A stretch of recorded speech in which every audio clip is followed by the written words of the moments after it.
नमस्कार, कर्नाटक चुनाव के इस खास कार्यक्रम में आपका स्वागत है। मैं हूं विजय त्रिवेदी और मेरे साथ हैं मेरे सहयोगी सागर मिश्रा। आप बिल्कुल, मैं आपके साथ सागर मिश्रा। आज के दिन तमाम बड़ी खबरों पर हमारी नजर है कर्नाटक में, क्योंकि वोटिंग का दौर अभी भी लगातार जारी है। कर्नाटक में दिन चढ़ने के साथ ही साथ वोटिंग के प्रतिशत में लगातार बढ़ोतरी आ रही है। हर 2 घंटे पर चुनाव आयोग से आंकड़े मिल रहे हैं और वोटिंग प्रतिशत में इजाफा हो रहा है। सुबह 9 बजे तक जहां 8.26% वोटिंग हुई थी, वहीं दोपहर 1 बजे तक ये आंकड़ा पहुंच चुका है 37.25।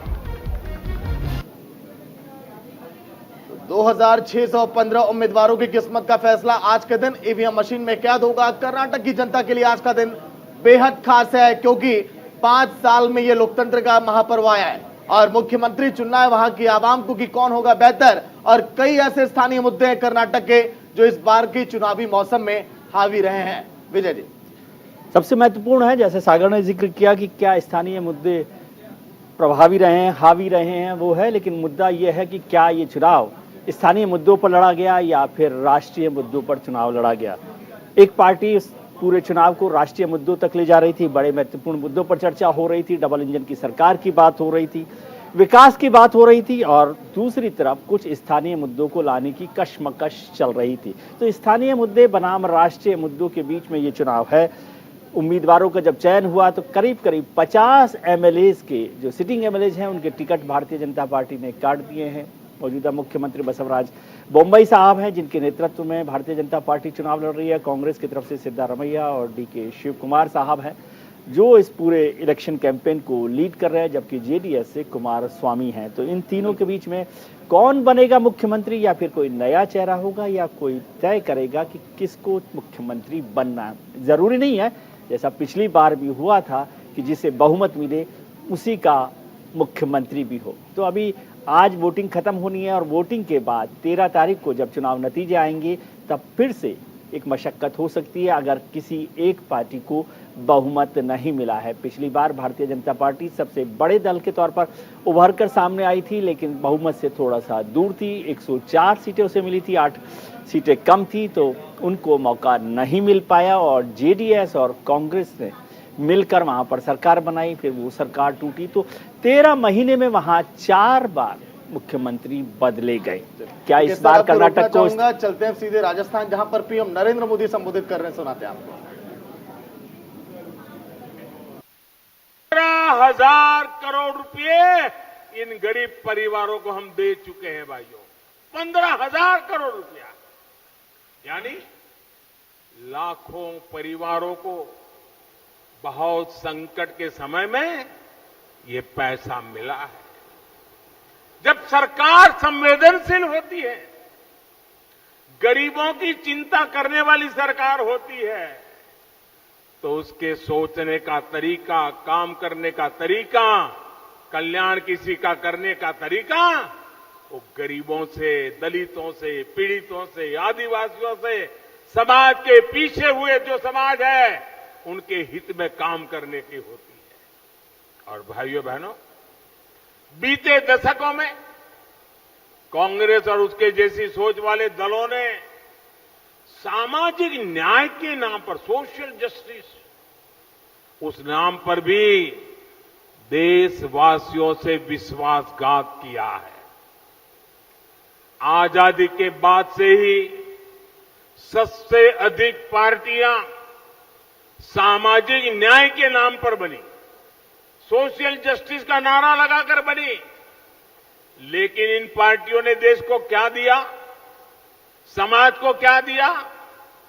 इन्होंने देश को सिर्फ और सिर्फ जातिवाद दिया, गौर परिवारवाद दिया और भ्रष्ट इकोसिस्टम दिया। जब ये दल सत्ता में आते हैं तो अपनी वोट बैंक की भलाई के लिए, समाज के नाम पर जो वोट बैंक बनाई है उसके नाम पर आते तो हैं, लेकिन उनका भला नहीं करते हैं, भावनाएं भड़काते हैं। भला सिर्फ और सिर्फ अपने परिवार के हित साधने में लगे जाते हैं। जिस समाज को ये अपना वोट बैंक बनाते हैं उसको तो और भी नुकसान हो जाता है।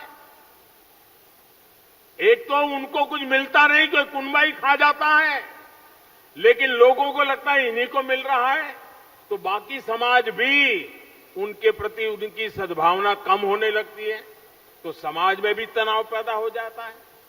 और भाइयों बहनों, इतिहास गवाह है। कह रहे हैं कि बीजेपी को टॉस कर लें, एक लोग जुड़ गए ना।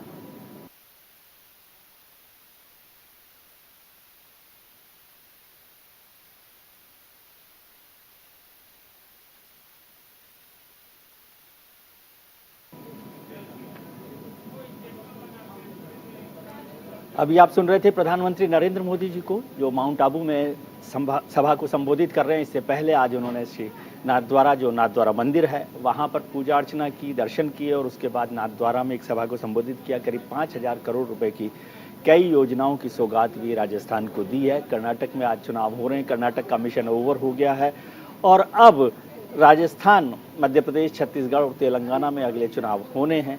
तो राजस्थान से समझना चाहिए कि आज से भारतीय जनता पार्टी का एक नया कैंपेन शुरू हो गया है। हमारे साथ खास मेहमान जुड़ रहे हैं। हम चर्चा कर्नाटक चुनावों को लेकर कर रहे हैं। भारतीय जनता पार्टी के नेता वैभव अग्रवाल साहब हमारे साथ जुड़ गए। वैभव जी, आपका बहुत बहुत स्वागत है। वैभव जी, अब 4 बजने को हो गए, 3 बज गए हैं, काफी वोटिंग हो चुकी है। क्या आपको लग रहा है जो पिछली बार कसर रह गई थी भारतीय जनता पार्टी के लिए बहुमत की, वो इस बार पूरी हो पाएगी या थोड़ा मुश्किल सफर है?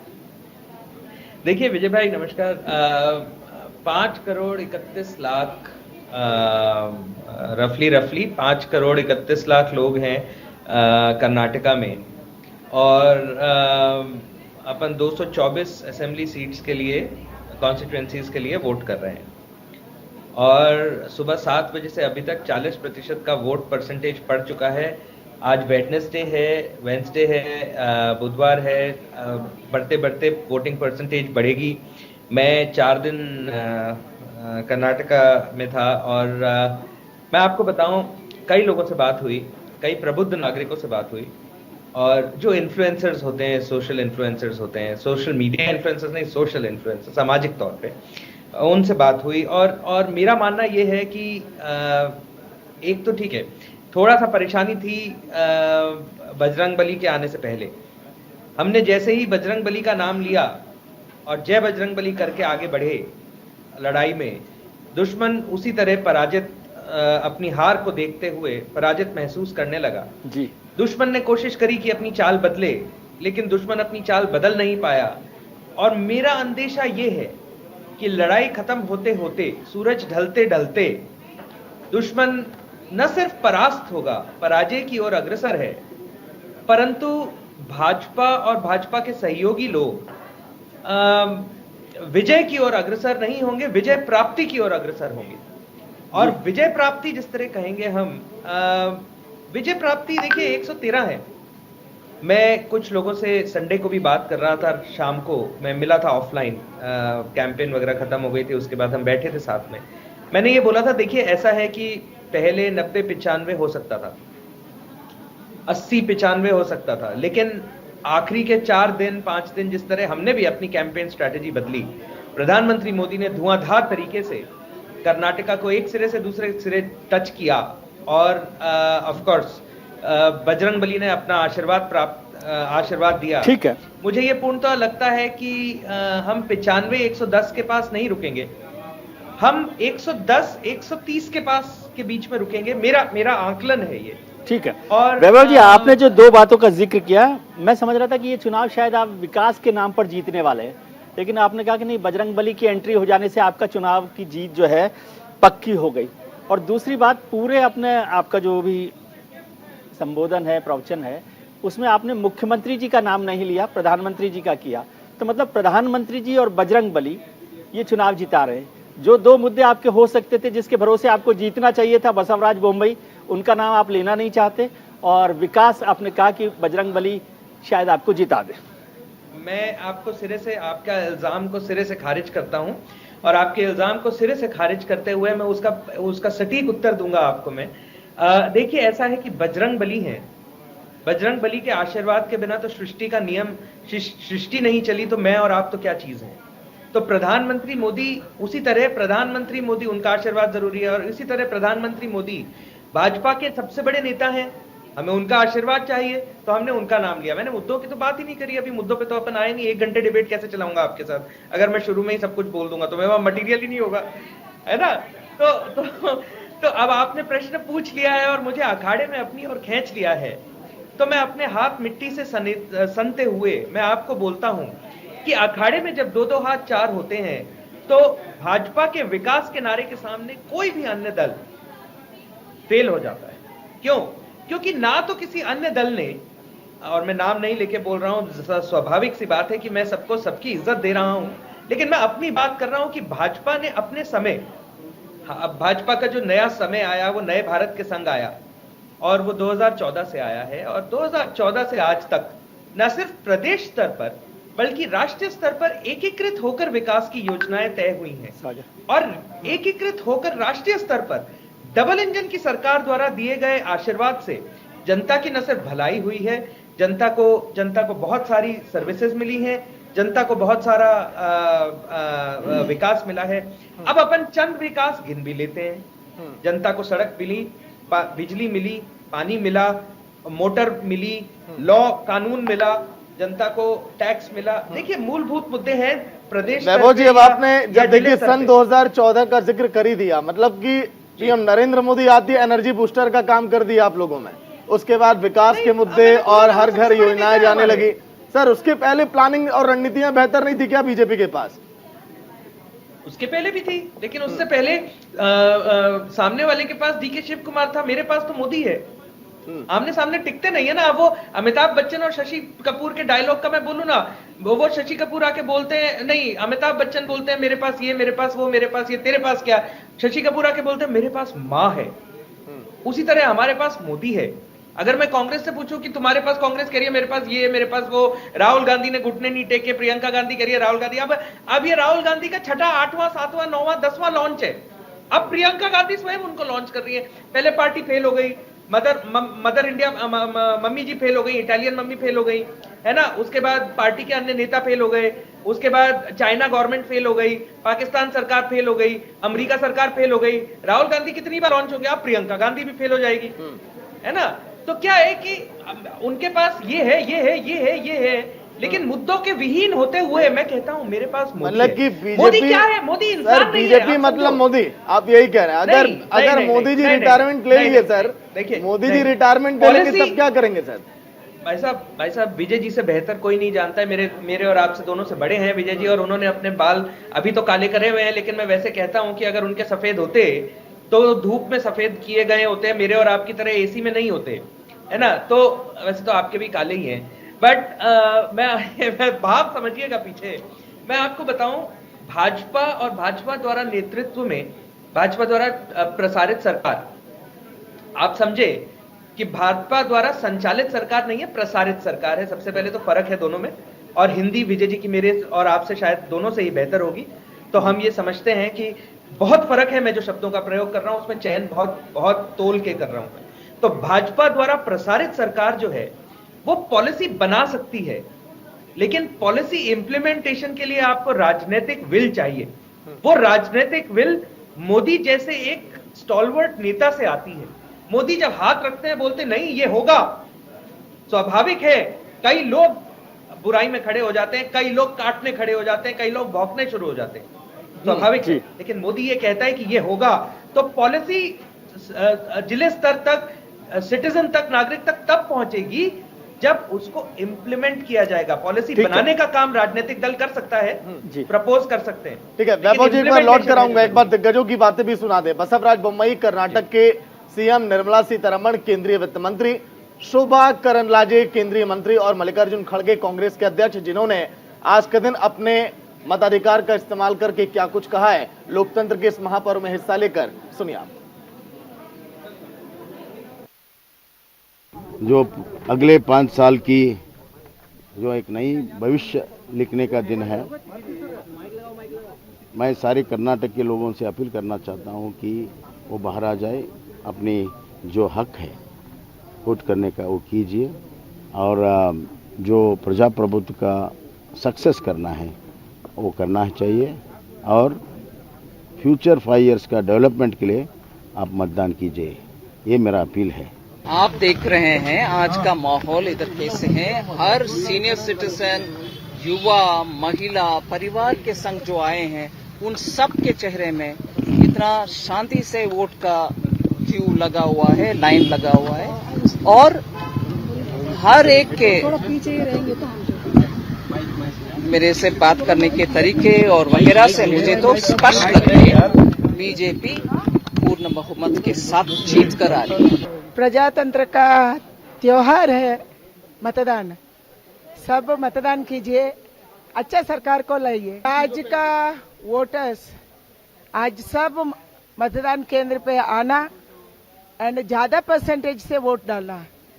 ज्यादा परसेंटेज से वोट डालने से एक अच्छा सरकार आएगा। इसीलिए मैं विनंती करती हूँ, सभी को विनंती करती हूँ, एक अच्छा सरकार लाइए, मतदान कीजिए। पड़ता है ये तो लोग तो वोट डाल रहे हैं और लोग ये चाहते हैं कि ये सरकार को बदलना और ये सरकार को बदल के कांग्रेस पार्टी को लाना। और लोग तंग और तबाह हो गए हैं कि वो चाहते हैं कि डेवलपमेंट करने वाले और करप्शन को निकालने वाले हुकूमत में अगर आए तो उसका बहुत बड़ा इम्पैक्ट राज्य में पड़ता है और डेवलपमेंट भी होता है। इसलिए लोग चाहते हैं कि कांग्रेस पार्टी आए और हमको सभी जो रिपोर्ट मिल रहे हैं अच्छा तरीके से चुनाव चल रहा है और कांग्रेस पार्टी थम्पिंग मेजॉरिटी से चुनाव जो अगले 5 साल की जो एक नई भविष्य लिखने का दिन है, मैं सारे कर्नाटक के लोगों से अपील करना चाहता हूं कि वो बाहर आ जाए, अपनी जो हक है वोट करने का वो कीजिए और जो प्रजाप्रभुत्व का सक्सेस करना है वो करना चाहिए और फ्यूचर 5 इयर्स का डेवलपमेंट के लिए आप मतदान कीजिए, ये मेरा अपील है।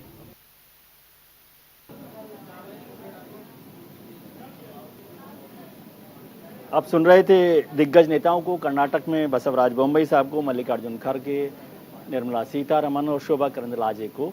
हमारे साथ भारतीय जनता पार्टी के नेता वैभव अग्रवाल भी जुड़े हुए हैं। वैभव जी, मैं रिकॉर्ड देख रहा था कि पिछले 38 साल से 1985 के बाद से कर्नाटक में कोई सरकार की वापसी नहीं हुई है, दोबारा नहीं आई है।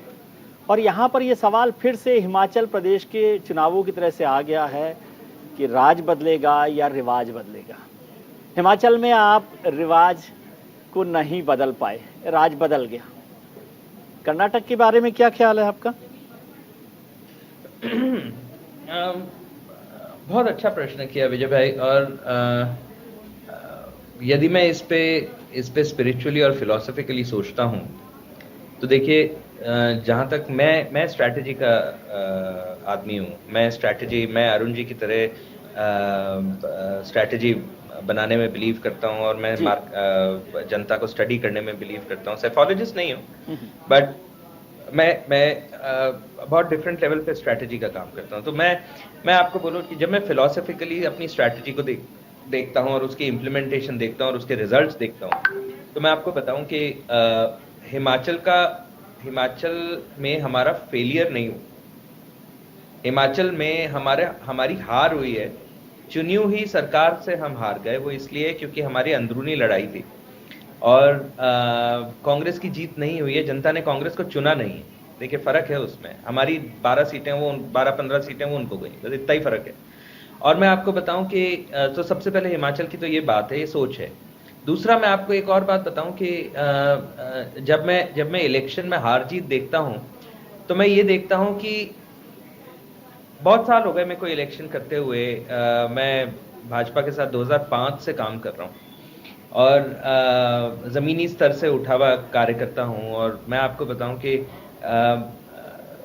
भाजपा को कोई हरा सकता है तो वो केवल भाजपा ही है, उनके विरोधी राजनीतिक दल नहीं है। क्योंकि भाजपा की जो आइडियोलॉजी है वो सबसे अलग है, सबसे विभिन्न है और अभिन्न है। तो जनता जिस तरह से देखती है, और आप केंद्र के चुनाव जब भी देखते हैं, आप हमेशा देखते हैं कि जनता जिस आइडियोलॉजी से भाजपा को देखती है या भाजपा की चीजों को सुनती है, वो बहुत फर्क है उसके अंदर। तो वो बाकी किसी अन्य दल में आती नहीं है वो आइडियोलॉजी। इसलिए भाजपा अगर हारेगी किसी भी प्रदेश में, किसी भी इलेक्शन में, वो केवल और केवल भाजपा की वजह से ही हारेगी, अन्य दलों की वजह से नहीं हारेगी कि हमने कुछ कमी दे रखी और उन्होंने कुछ ज्यादा बोला। वैभव जी, आपने बिल्कुल ठीक बात समझी और शायद आप खतरा भाप रहे हो कि कर्नाटक में भाजपा को भाजपा हरा सकती है कि नहीं हरा सकती, क्योंकि ये खतरा चुनाव से पहले आपने समझ लिया जब जगदीश शेट्टार चले गए, जब 55 एमएलए के टिकट काटे गए और तमाम तरीके की और बातें भी हुई है। और आप जो हैं इंडस्ट्रियलिस्ट हैं, स्ट्रेटेजिस्ट हैं, तो आपके लिए ये सवाल बहुत वाजिब है। वैसे इन चुनावों का मतलब मैं भारतीय जनता पार्टी के लिए ज़्यादा समझता नहीं, सागर से मैं चर्चा कर रहा था, क्योंकि क्या आएगा नतीजा, सरकार तो आप ही को बनानी है, आजकल आप नतीजों पर तो बनाते नहीं हैं। तो मैं ये स्ट्रेटेजी आपसे समझना चाहता हूं कि नतीजे जो आए, नतीजे का मतलब क्या होगा, सरकार कैसे बना रहे हैं, क्या तैयारी आपकी चल रही है, दुश्मनों को दोस्त बनाने की बात, जोड़ तोड़ की राजनीति में तो बीजेपी माहिर है सर जी। मैं मेरे ख्याल से सागर के सामने मैं वैसे आपको एक कॉम्प्लीमेंट दूंगा कि यदि मैं और आप अभी साथ में होते, स्टूडियो में होते, तो मैं आपको बोलता Vijay ji you are a naughty boy. But मैं आपको बताऊं कि ऐसी बात नहीं है। देखिए, एक तरीके से अगर इस चीज को देखें तो हो सकता है आप जो कह रहे हैं वो उसी स्वभाव में हो, रूप में ना हो लेकिन स्वभाव में जी। लेकिन मैं उस चीज को, मैं वहां से भाग नहीं रहा हूं आपके प्रश्न से, जवाब जरूर दूंगा आपको मैं जी। तो मैं आपको बोलूं कि हो सकता है सरकार हम ही बनाए, आइदर और, लेकिन वो क्यों बनाएंगे आप उसका भाव देखिए जी। अब स्वभाव नहीं, अब हम भाव पे जाते हैं। अब भाव देखते हैं उसका कि देखिए ऐसा है, अगर जनता एक तिपहिया वाहन दे देती है सरकार चलाने के लिए, तो उसमें किसी को तो आगे हाथ बढ़ाना पड़ेगा, साथी हाथ बढ़ाना पड़ेगा और बाकी साथियों को भी खींचना पड़ेगा जी। जनता को एक स्थिर सरकार देने के लिए। और वो आपको और मेरे को दोनों को पता है कि यदि गठबंधन में आज के समय में कोई स्थिर सरकार दे सकता है तो वो केवल और केवल भाजपा है और कोई दल नहीं है जी। है ना, वो कहते हैं ना कि जब जंगल में सारे गीदड़ और सारे छोटे जानवर और जो अलग टाइप के जानवर होते हैं वो एक छोर पे होते हैं, सारे एक साथ पानी पी रहे होते हैं, तो समझ लो कि दूसरे छोर पे शेर खड़ा है जी। है ना, क्योंकि इसीलिए वो सब एक तरफ आ जाते हैं। तो स्थिर सरकार गठबंधन के रूप में केवल भाजपा दे सकती है और कोई नहीं दे सकता, ये तो हमें सबको पता है जी। और री इलेक्शन कराने की एक ऑप्शन हमेशा रहती है, लेकिन री इलेक्शन कराने में देखिए 8,000 10,000 करोड़ लगते हैं जनता के गहरी कमाई के पैसे, उनको वापस लगाने का कोई मतलब नहीं है जी। है ना, जनता ने अपना मैंडेट दिया, अपनी सोच दिखाई। अब जनता ये कह रही है कि भाई साहब हमने तो बता दिया आपको क्या करना है, अब आप बता दो, आपको दोबारा करवाना है तो दोबारा करा के देख लो, हो सकता है मैंडेट बदल जाए, हो सकता है सेम रहे। तो क्या वैभव जी तो क्या ये मान लें कि जो चुनावी सभाओं में पीएम नरेंद्र मोदी जिस जेडीएस को कहते रहे कि कांग्रेस की ये बी टीम है, अगर आने वाले चुनाव के नतीजों के बाद वो बीजेपी की बी टीम हो जाए तो किसी को आश्चर्य नहीं होना चाहिए, क्यों सर? सागर, माहौल इतना आसान नहीं है। और ए टीम बी टीम तो चलो ठीक है, अपन सामाजिक तौर पे थोड़ा अट्टहास करने के लिए कर लेते हैं बात इस तरह, लेकिन मैं बताऊं राजनीति इससे बहुत ज्यादा ऊपर है और राजनीति बहुत मुश्किल भी है। जैसे मैं कहता हूं कि शायद एक बार एंकरिंग आसान है, रिपोर्टिंग बहुत डिफिकल्ट है ना फील्ड में। क्यों विजय त्रिवेदी, देखो मैं बहुत एग्जांपल देता हूं, विजय जी को छेड़ नहीं रहा हूं मैं, लेकिन मैं एग्जांपल इसलिए देता हूं कि वो मेरे से बड़े और हमने देखो बचपन से हमने आते हुए कॉलेज टाइम से उनको देखा है रिपोर्टिंग करते हुए, और आज वो इस मुकाम पे आए कि आज वो ये कर रहे हैं देखो स्क्रीन पे। लेकिन मैं आपको बोलूं कि जो गुर विजय जी को हैं घुमाने के और मैनिपुलेशन के डिबेट के बीच में, वो शायद आप अभी सीख रहे हैं। तो विजय जी बहुत आराम से कह सकते हैं कि सागर बेटा जिस कक्षा में पढ़ रहे हो उसके हेडमास्टर उनसे ट्यूशन लेते हैं। ऐसा नहीं है सर, है ना वैभव तो, जी नहीं छेड़ने तो दो मेरे को सागर को थोड़ा सा। तो मैं सागर की बात, छोटा मेरे से भी छोटा है वो, आपसे तो है ही। तो मैं उसके प्रश्न का पूर्णतः उत्तर दे रहा हूं कि देखो ऐसा नहीं है कि ए टीम बी टीम है, लेकिन राजनीतिक प्रारूप में यदि सबसे बड़े नंबर हमारे हैं और हमारे साथ कोई अन्य दल आता है और हमें एक स्थिर जनता को स्थिर सरकार देने का मौका मिलता है, तो मेरे ख्याल से हमें उससे चूकना नहीं चाहिए। और इसीलिए भारत का संविधान यही सोचकर उसको परमिशन भी देता है कि आप एक ऑप्शन ये कर सकते हो जी। है ना, क्योंकि संविधान बनाने वाले बहुत प्रबुद्ध थे, बहुत बुद्धि लोग थे, बुद्धिमान लोग थे, तो उन्होंने बना के हमें संविधान दिया। आप और मैं सब एक ही छाती के नीचे बात कर रहे हैं, छाती के नीचे। वैभव जी, सागर जो है ना, सागर जो है बहुत हमारे इंटेलिजेंट एंकर्स में से है, लेकिन ये थोड़ा सा अभी बहुत जल्दी जल्दी सब बातों को याद करते हैं ना। हम लोग जैसे हैं, पुराने लोग हैं, तो पुरानी चीजों को याद करते हैं, इनको याद नहीं कि अभी कुछ दिनों पहले प्रधानमंत्री सर वैभव जी ने, मेरा पूर्ण विश्वास है कि सागर बुरा नहीं मानेगा। मेरे बुरा नहीं मान रहे वो, मैं दूसरी बात सर, जैसे नहीं, उन्होंने बहुत बाजी लिए सर आसान है टीवी पर बोलना, वैसे सर ग्राउंड पर रह के चुनाव लड़ना भी तो कठिन है। नहीं सागर, वो तो वैभव जी, कठिन है सागर जी ने सबसे कठिन है। वैभव जी, सागर ने जो जेडीएस का सवाल पूछा वो जेन्युइन सवाल हो सकता है, लेकिन इनको याद ही नहीं कि जो प्रधानमंत्री जी की वो तस्वीर, इतनी खूबसूरत सी तस्वीर पार्लियामेंट हाउस में चुनाव से पहले एचडी देवगौड़ा के साथ इतना प्यार से मुलाकात। देखा सागर, देखा, मैं अभी बोल रहा था ना, आप नहीं बोला मैंने। और इनको भारतीय जनता पार्टी की लोकतंत्र की व्यवस्था की निष्ठा का आइडिया नहीं रहता, मतलब भूल जाते हैं कि आप तो पीडीपी के साथ भी सरकार बना सकते हैं, क्योंकि लोकतंत्र मजबूत रहना चाहिए। नहीं, एग्जैक्टली, मैंने बोला ना, जनता को स्थिर सरकार देना हमारा परम कर्तव्य है। और क्योंकि हम सरकार में बड़े रहेंगे, हम वैसे भी करप्शन जीरो टॉलरेंस है, हम वैसे भी इधर उधर काम जीरो टॉलरेंस है, छटपटा के रह जाएंगे, सरकार गिराने की कोशिश नहीं करेंगे, क्योंकि देखिए सत्ता में रहना उनको भी अच्छा लगेगा, हमारे सहयोगी दलों को। ठीक है, और सरकार ना गिरने से रोकने के कई और तरीके भी होते हैं, तो उसमें आपसी बातचीत होती है, क्या तरीके होते हैं, इस पर चर्चा करेंगे। सागर, एक ब्रेक ले लेते हैं छोटा सा। वैभव जी, लौट कराऊंगा, एक ब्रेक पर हम जा रहे हैं, क्योंकि 224 विधानसभा सीटों वाले कर्नाटक में वोटिंग लगातार जारी है। 1 बजे तक दो मतदान के आंकड़े हैं, वो लगभग 38% हो चुके थे वोटिंग, और अभी अपडेट लगातार जारी है, क्योंकि 5 करोड़ से ज्यादा वोटर वोट कर रहे हैं कर्नाटक में अपने प्रदेश का मुख्यमंत्री चुनने के लिए। छोटा सा ब्रेक। पिछली बार 72% वोट डाले गए थे। तो चलिए, ब्रेक के बाद आपका एक बार फिर से स्वागत है। कर्नाटक यानी कि दक्षिण भारत का वो प्रवेश द्वार जहां पर 2 दिग्गज पार्टियां जीत की जद्दोजहद में लगी हैं। तो चलिए, आज के दिन कर्नाटक में लोकतंत्र के इस महापर्व की 5 बड़ी तस्वीरें आपको दिखाते हैं। कौन कौन से दिग्गजों ने वोट डाले। बीएस येदियुरप्पा, पूर्व सीएम नारायण मूर्ति, इंफोसिस के संस्थापक निर्मला सीतारमण, केंद्रीय वित्त मंत्री बसवराज बोम्मई मौजूदा राज्य के मुख्यमंत्री हैं, वहीं प्रकाश राज अभिनेता। इन सभी दिग्गजों ने वोट डाले। इनके साथ ही कई और नेता पहुंचे, दिग्गज पहुंचे, अभिनेता पहुंचे, जिन्होंने वोट की अपील की लोगों से भी कि वो भी घरों की बाहर निकले। जिस तरह से हमारे एडिटर इन चीफ ने जिक्र किया कि 72% वोटिंग हुई थी सन 2018 में, इस बार क्या ये आंकड़ा बढ़ेगा क्या? क्योंकि 1 बजे तक 37.25% वोटिंग हो चली और अभी भी लगातार ये आंकड़ा बढ़ता चला जा रहा है। विजय जी, बिल्कुल, वोटिंग मुझे लगता है कि करीब करीब वहीं तक पहुंच जाएगी, 70 के करीबन जो अभी तक लग रहा है। और वोट कितना डलता है और कितनी सीटों में बदलाव होता है, ये बहुत महत्वपूर्ण है इस बार, क्योंकि यहाँ पर जो सबसे महत्वपूर्ण बात है सागर की, ये 2 पार्टी स्टेट नहीं है, ये केवल कांग्रेस और भारतीय जनता पार्टी है। यहाँ पर जेडीएस भी एक महत्वपूर्ण पार्टी है। और दूसरा, कर्नाटक को खासतौर से यदि पॉलिटिक्स को समझना हो तो वो स्टेट विद इन स्टेट्स है, कि वहाँ पर 6 रीजन जो हैं वो अपने आप में अलग अलग मूड मिजाज के स्टेट्स हैं, चाहे वो कल्याण कर्नाटका हो, या हमारा तटीय कर्नाटका हो, या मुंबई कर्नाटका हो, या फिर जो ओल्ड मैसूर वाला जो कर्नाटक है, तो वो उन सब का अलग अलग मिजाज है। और इसीलिए पॉलिटिकल पार्टीज के लिए भी थोड़ा मुश्किल होता है उन सब के लिए किसी एक इशू पर चलना, कि तटीय कर्नाटका में बजरंग बली चल सकते होंगे, लेकिन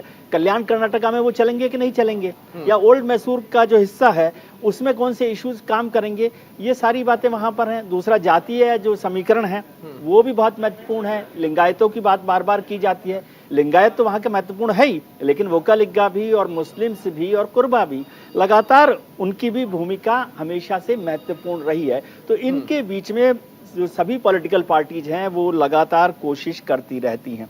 अब भारतीय जनता पार्टी ने अपने जो वरिष्ठ नेता हैं येदियुरप्पा साहब, उनकी जगह नए लिंगायत नेता बसवराज बोम्मई को लेकर आए और मुख्यमंत्री बनाया। तो वो उनका जो दाव है वो कितना सक्सेसफुल होता है ये भी देखना होगा। वैभव जी हमारे साथ जुड़े हुए हैं।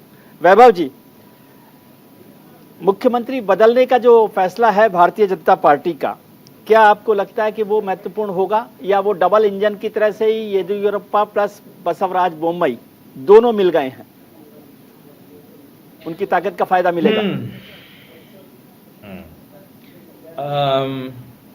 देखिए, मैं पार्टी की रणनीति ना सोचते हुए या पार्टी की गहरी सोच ना सोचते हुए, पब्लिक में ना करते हुए, मैं थोड़ा सा डिफरेंटली इस प्रश्न को हैंडल करूंगा और मैं आपको बोलूं कि एक नया मुख्यमंत्री या एक पुराना मुख्यमंत्री, उसकी कोई स्ट्रैटेजी नहीं है। लेकिन आप इसको थोड़ा सा और ऊपर उठ के यदि देखेंगे, एक चील की आंख से देखेंगे और एक दल के हिसाब से सोचेंगे, एक इंडिविजुअल के हिसाब से नहीं सोचेंगे, तो आपको दिखेगा कि भाजपा ने क्या किया है। भाजपा ने बहुत सारी चीजें चेक करी है, चेक मतलब स्टॉप की हैं। भाजपा ने बहुत सारी चीजें नए रूप से करने की कोशिश करी हैं, नए रूप से करने की कोशिश करी है, यानी मेरा इशारा है यंग और न्यू फेसेस को मौका देना। 70-72 सीटों पे हमने नए फेसेस को मौका दिया है और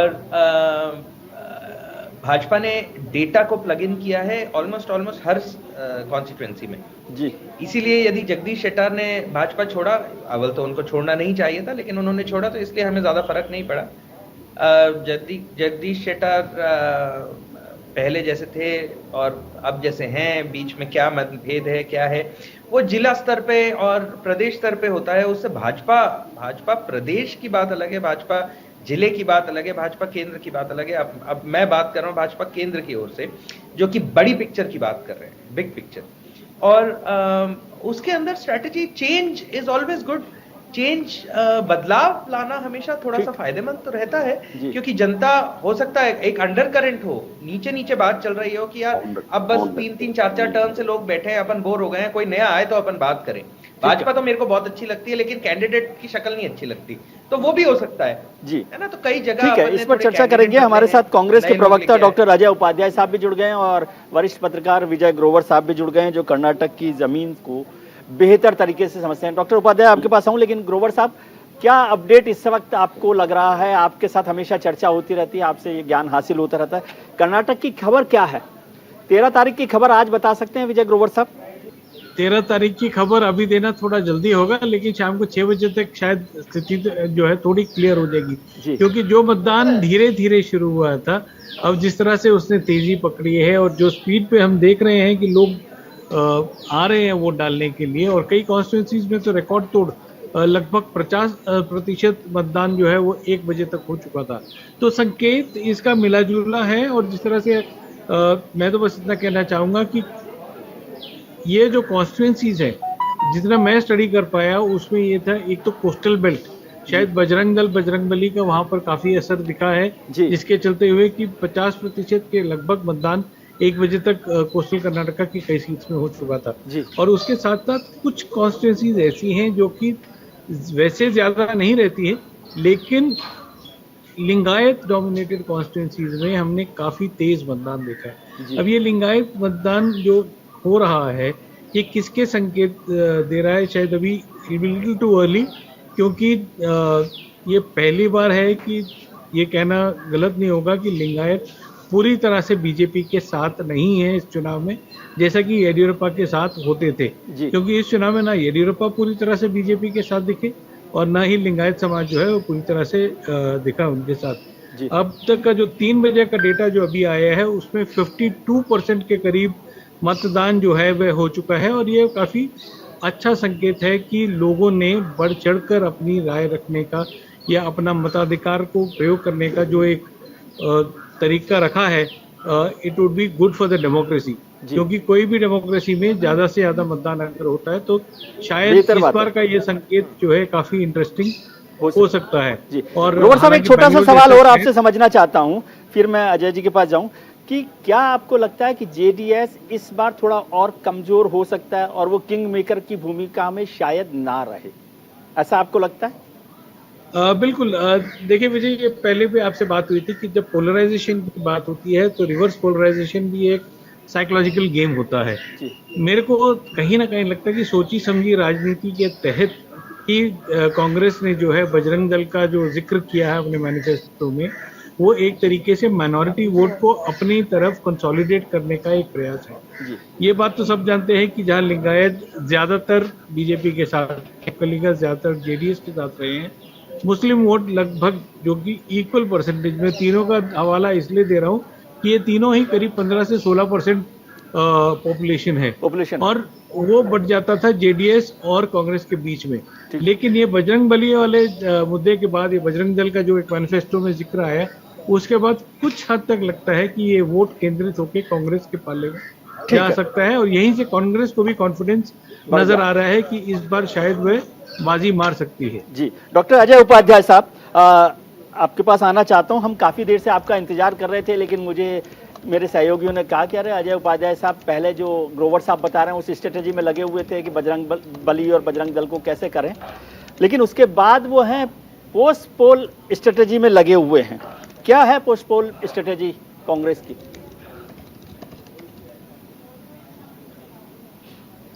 विजय जी, मेरी आवाज आपको सुनाई दे रही है? जी, मिल रही है आवाज। विजय जी, पहले तो कर्नाटक के आम मतदाता को हृदय से आभार हम लोग दे रहे हैं। 1 बजे तक जिस तरह भारी संख्या में लोगों ने पोलिंग की है, पूरा विश्वास और भरोसा है हम लोगों को कि जो जिस तरह से कुप्रशासन चली है पूरे 3.5 साल बुम्बई जी की, जिस तरह से वहाँ विकास के नाम पे धोखा दिया गया है, 80% जनता मतदान केंद्र पर आएगी लास्ट तक 6 बजे तक। और जो वार रूम से हमारे जो सूचनाएं मिल रही हैं, जिस तरह से हमारे लोग जो ग्रामीण क्षेत्रों में लगे हुए हैं और वो देख रहे हैं, एक एक पल का सब चीज ख्याल रख रहे हैं, अधिकतम मतदान जो है मुंबई सरकार को उखाड़ फेंकने में सहायक हो।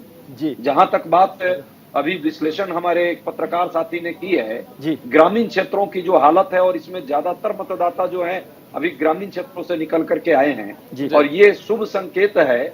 जिस तरह से हम लोगों ने वादे किए 5 गारंटी जो पहले कैबिनेट मीटिंग में हम पास करेंगे, विकासात्मक जो हमारी एक मूवमेंट रही है पूरी चुनाव के दौरान, जिस तरह से हमारा प्रचार प्रसार का तरीका रहा है और जिस तरह हमारे कार्यकर्ताओं ने ईमानदारी से प्रयास किया है काम करके, एक तरह से एकजुटता दिखा करके, उसका कहीं न कहीं फल कांग्रेस पार्टी को भी मिलेगा।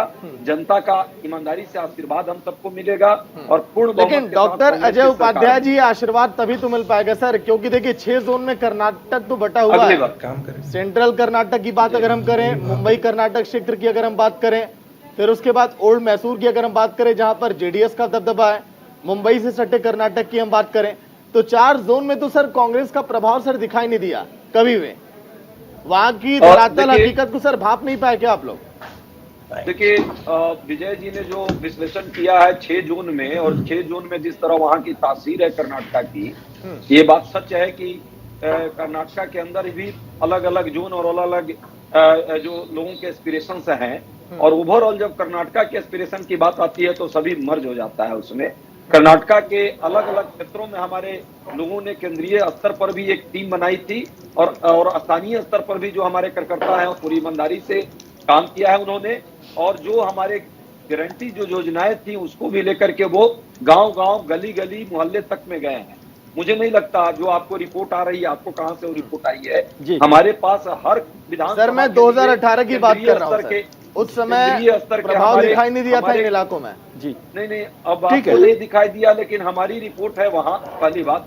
दूसरी बात, जो भाजपा ने जो विकास की बात करनी चाहिए थी, यदि उसमें विकास किया था तो भाजपा जो है पिछले 15-20 दिनों में किस खतरे की बात करने लगी, बजरंग बली जी को कैसे बजरंग दल जैसे जो काम करने वाले हिंसात्मक लोग हैं उनसे जोड़ने का, बजरंग बली को अपमान करने का काम किया, ये सब कर्नाटक की जनता ने आज जो है उसको चुकता देगी और उसको चुकाएगी। जहां तक डॉक्टर अजय, प्रधानमंत्री जी को जनता का आशीर्वाद नहीं, प्रधानमंत्री जी जनता को आशीर्वाद देंगे, ये नारे देकर के जिस तरह उन्होंने धमकाने का काम भाजपा के लोगों ने किया था, जिस तरह से यदि भाजपा नहीं आई तो दंगे होंगे, ये डराने का काम किया, धर्म को खतरे में डालकर और डबल इंजन का झूठा एक तरह से लालच देने का काम किया, ये सब वहां कर्नाटक की जनता आज। डॉक्टर उपाध्याय, वैभव जी के पास जाए, एक छोटा सा सवाल आपसे समझना चाहता हूं, एक छोटा सा और सवाल कि बीजेपी ने, जैसे अभी वैभव जी बता रहे थे कि कैंडिडेट्स के सिलेक्शन में ट्रायल एंड टेस्टिंग किया है, नए लोग लाए हैं, 75 नए चेहरे आए हैं, सब कुछ हुआ है, लेकिन कांग्रेस तो भारतीय जनता पार्टी से आगे निकल गई। उन्होंने, चलिए लौट कराऊंगा, एक बड़ी खबर कर्नाटक विधानसभा चुनाव के लिए वोटिंग इस समय जारी है। 3 बजे तक 52.03% वोटिंग हो गई है। 3 बजे तक वोटिंग का आंकड़ा है 52.03।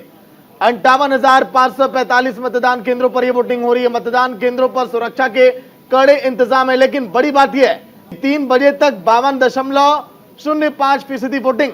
ये आंकड़ा क्या अब आगे बढ़ेगा क्या, यानी कि 72% था सन 2018 में। विजय जी, तो ये वोटिंग तो मुझे लगता है कि वहां तक पहुंच ही जानी चाहिए जिस तरह से वोटिंग चल रही है। विजय जी भी बता रहे थे, ग्रोवर साहब भी बता रहे थे।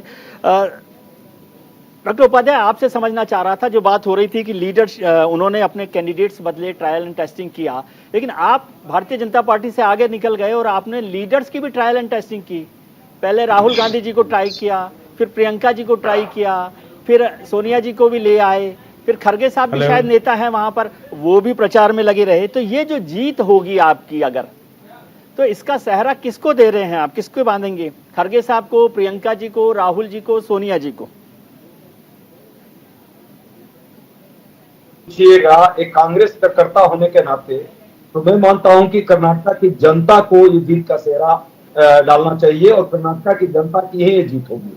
उनके मान सम्मान की जीत होगी, वहां के युवाओं के रोजगार के लिए ये जीत होगी, और मैं मानता हूं कि वहां की महिलाओं की सुरक्षा के लिए जीत होगी। और जो कुप्रशासन किया है भाजपा ने मुक्ति के लिए, भ्रष्टाचार 40% कमीशन से मुक्ति के लिए ये जीत होगी।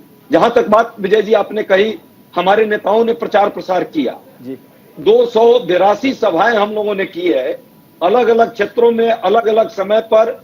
सभी सीनियर नेता जो स्टार प्रचारकों की एक लिस्ट सभी पार्टियों में बनती है, कांग्रेस में भी है। यहाँ पे एक चेहरा प्रधानमंत्री जी का सिर्फ नहीं था, जो भाजपा एक चेहरे को लेकर के वहां पे प्रधानमंत्री जी आशीर्वाद देने जाते थे, जनता का आशीर्वाद लेने नहीं। हमारे पास जो लीडर्स हैं सभी ने अपने अपने हिसाब से हाईकमान से लेकर के और स्थानीय नेता हैं जी, वो तो कहते हैं एक चेहरा सब पर भारी है। वैभव एकदम ठीक कर रहे हैं। आजकल पूरे देश पर भारी है मोदी जी। आजकल जो हाल है युवाओं पर भारी है, बेरोजगारी का जो आलम कर दिया है, महंगाई जितनी बढ़ा दी है, मध्यम वर्ग पर भारी है।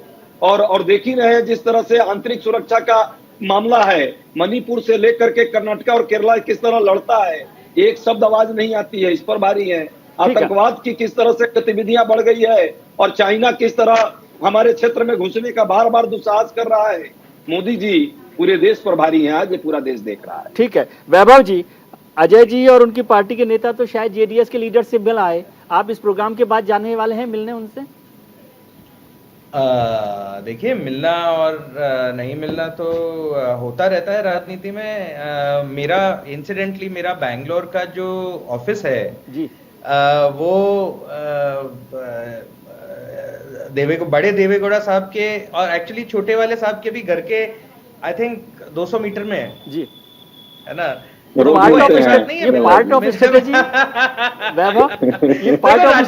राजीव जी कितनी बुराई करे, लेकिन देखो अपन ने हंसा दिया, देखो क्या एकदम मुस्कुराहट आ रही है एकदम।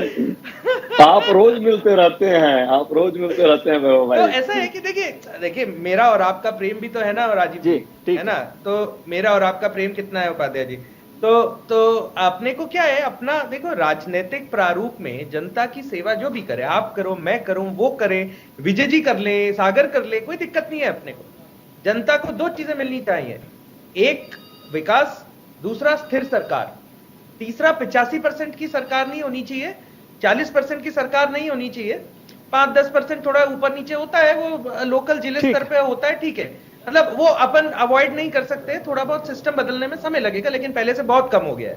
देखो अपन सच्चाई बात बोल रहे हैं, अपन को इसमें बुरा मानने वाली बात नहीं है।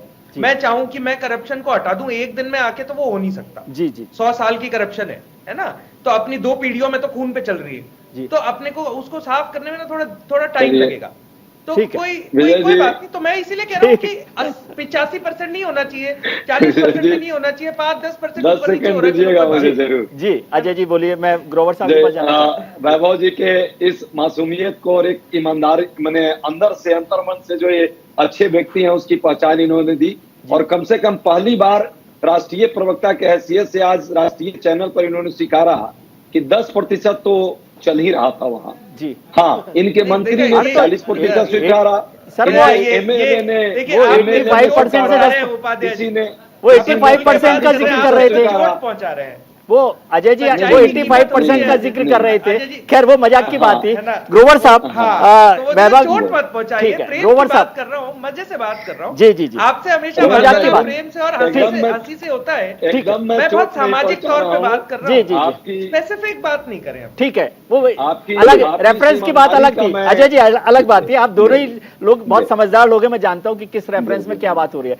ग्रोवर साहब, वैभव जी ने छोटे देवगौड़ा साहब की कुमारस्वामी का जिक्र किया। कुमारस्वामी जी की जो विधानसभा कॉन्स्टिट्यूंसी है चन्नापटना, वहां पर छोटा कस्बा रामगढ़, और रामगढ़ में हिंदुस्तान की सबसे सुपर हिट फिल्म शूट हुई थी शोले, और शोले का सबसे इंपॉर्टेंट डायलॉग था गब्बर सिंह का कि कितने आदमी थे।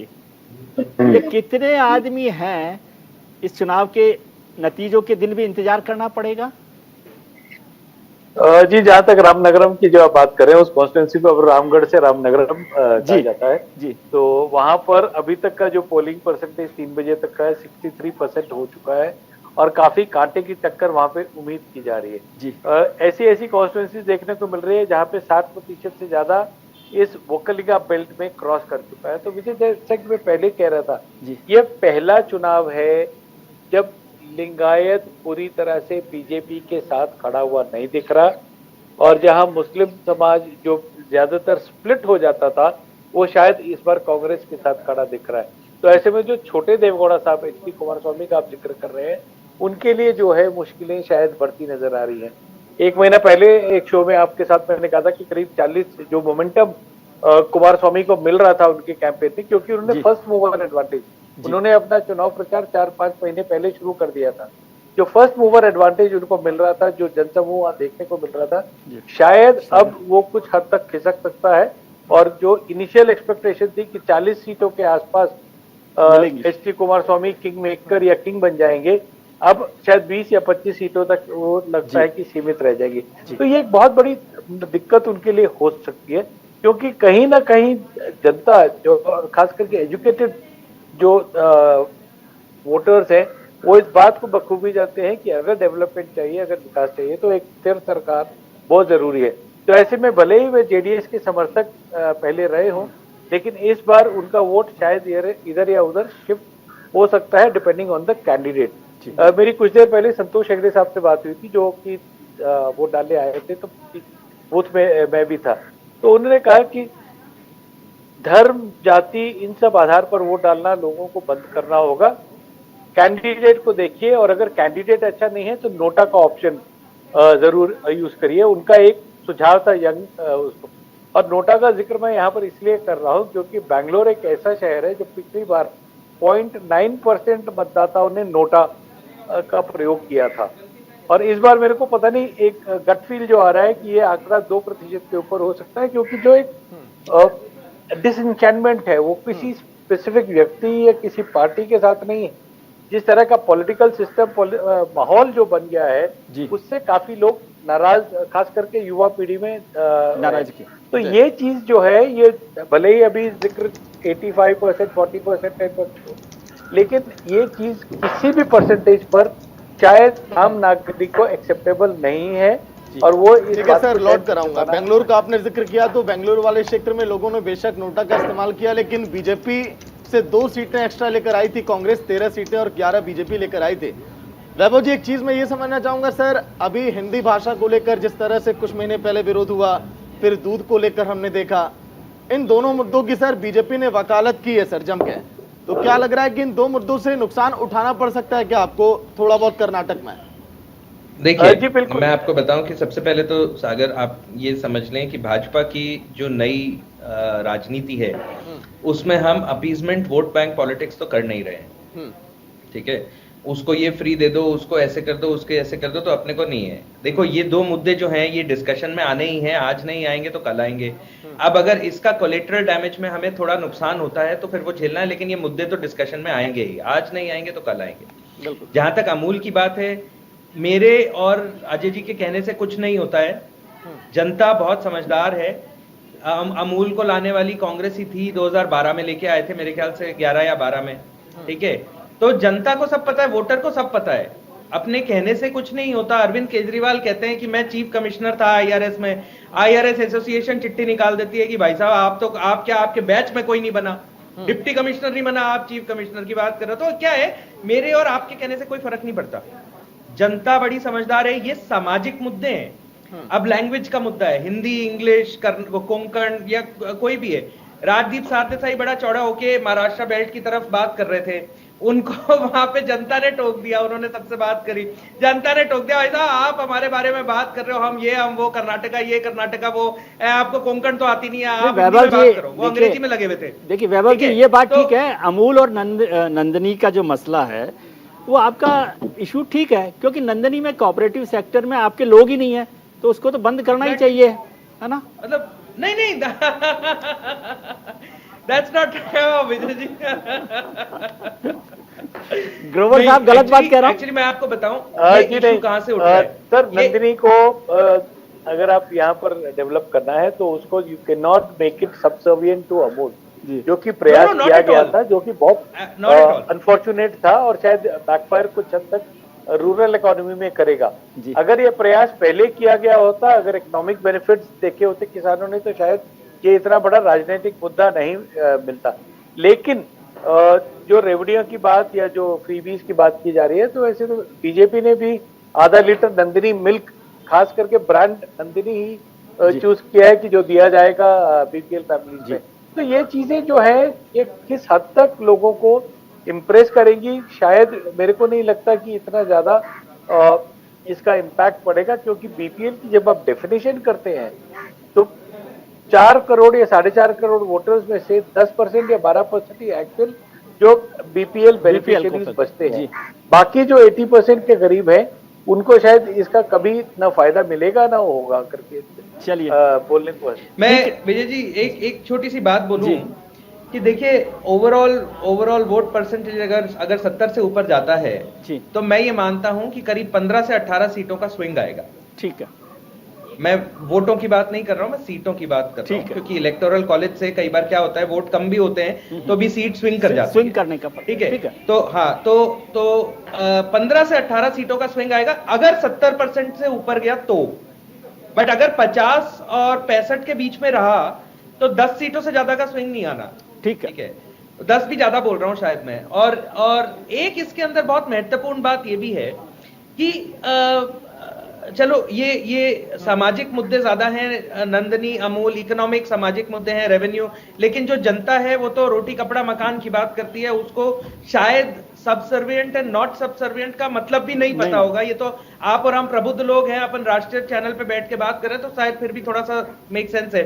बट मैं अभी लोकल होके आया और शायद बैंगलोर से भाई साहब मानेंगे कि जो मेन मुद्दा आएगा वो ये आएगा कि स्थिर सरकार और करप्शन इतना बड़ा मुद्दा नहीं होगा जितना विकास होगा। ठीक है, तो स्थिर सरकार के साथ। ठीक है वैभव जी, वक्त थोड़ा कम है सर। वैभव जी, उपाध्याय जी, विजय जी, बहुत बहुत शुक्रिया आप सभी का चर्चा में शामिल होने के लिए।